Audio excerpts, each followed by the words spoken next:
നമസ്കാരം. വേദാംഗ ജ്യോതിഷത്തിലെ അമൂല്യമായ അറിവുകളും ആധ്യാത്മിക ജ്ഞാന ഉപദേശങ്ങളും പകർന്നു തരുന്ന പ്രശാന്തം ആസ്ട്രോ ചാനലിലേക്ക് ഏവർക്കും സ്വാഗതം. ഈ ചാനൽ ഇതുവരെയും സബ്സ്ക്രൈബ് ചെയ്യാത്തവർ ഇപ്പോൾ തന്നെ സബ്സ്ക്രൈബ് ചെയ്യുക. നോട്ടിഫിക്കേഷൻ ലഭിക്കുന്നതിനായി ബെൽ ബട്ടൺ അമർത്തുമല്ലോ. ഒപ്പം ചാനൽ ലൈക്ക് ചെയ്യുക, ഷെയർ ചെയ്യുക, കമൻറ്റ് ചെയ്യുക. കൊല്ലവർഷം 1200 ആണ്ടിലെ ചിങ്ങ സംക്രമം പൂരാടം നക്ഷത്രത്തിലാണ്.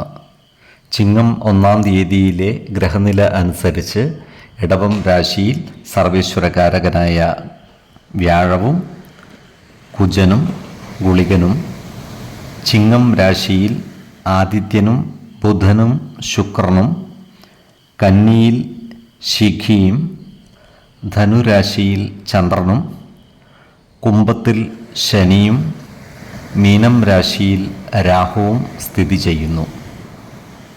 പൂയം നക്ഷത്രത്തിൽ ജനിച്ചവർക്ക് ചിങ്ങമാസം പൊതുവെ ഗുണഫലങ്ങൾ കൂടിയിരിക്കും.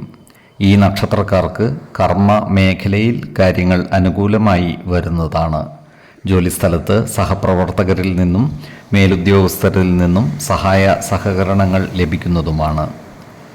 ഉദ്യോഗസ്ഥർക്ക് ജോലിയിൽ പ്രമോഷൻ ലഭിക്കുവാനുള്ള സാധ്യതകളും കാണുന്നുണ്ട്.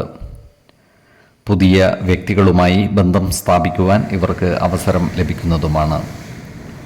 കാർഷിക മേഖലയിൽ പ്രവർത്തിക്കുന്ന ഈ നക്ഷത്രക്കാർക്ക് വരുമാന വർധനവ് ഉണ്ടാകുന്നതാണ്. കാർഷിക മേഖലയിൽ പുതിയ കൃഷി രീതികൾ നടപ്പിൽ വരുത്തുവാനും മറ്റും ഇവർ പരിശ്രമിക്കുന്നതുമാണ്. ഈ നക്ഷത്രക്കാരായ രാഷ്ട്രീയ പ്രവർത്തകർക്ക് കാര്യങ്ങൾ അത്ര അനുകൂലമല്ല. ഇവർക്ക് സ്ഥാനമാനങ്ങൾ നഷ്ടപ്പെടുവാനുള്ള സാധ്യതകൾ കാണുന്നുണ്ട്. അതുപോലെ സാമ്പത്തിക കാര്യങ്ങൾ കൈകാര്യം ചെയ്യുമ്പോൾ ജാഗ്രത പാലിക്കുന്നത് നല്ലതായിരിക്കും. നല്ല വാക്കുകളിലൂടെയും പ്രവൃത്തികളിലൂടെയും സമൂഹ മനസ്സിൻ്റെ ഇഷ്ടം നേടിയെടുക്കുവാൻ ഇവർക്ക് സാധിക്കുന്നതാണ്.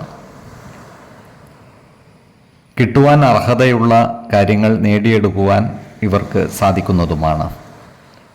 ഈ നക്ഷത്രക്കാരുടെ കുടുംബത്തിൽ സുഖവും സമാധാനവും കളിയാടുന്നതാണ്.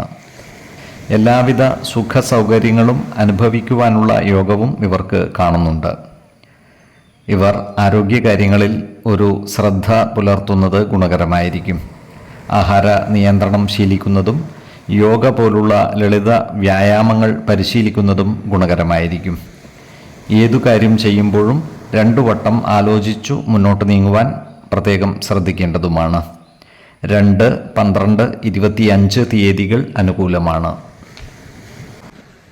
ഈ നക്ഷത്രക്കാർ ജനിച്ച സമയത്തെ അടിസ്ഥാനമാക്കിയുള്ള ജാതകത്തിലെ ലഗ്ന രാശിയുടെയും ലഗ്ന അധിപന്റെയും സ്ഥിതിയും ശുഭ പാപ ഭാവങ്ങളുടെ സ്ഥിതിയും ഓരോ രാശിയിലെയും ഗ്രഹങ്ങളുടെ സ്ഥിതിയും അനുസരിച്ച് ഇവരുടെ പൊതുഫലത്തിൽ ഏറ്റക്കുറച്ചിലുകൾ ഉണ്ടാകുവാനിടയുണ്ട്.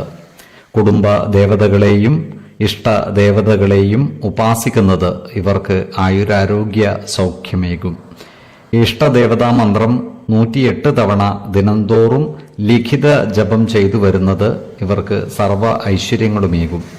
നല്ല വ്യക്തി സാധനകളോടെയും ഉപാസനകളോടെയും മുന്നേറിയാൽ സർവേശ്വരാനുഗ്രഹത്താൽ ഇവരുടെ സർവകാര്യങ്ങളും മംഗളകരമാകും. നന്ദി, നമസ്കാരം. ജ്യോതിഷരത്നം പ്രശാന്ത് കണ്ണോം.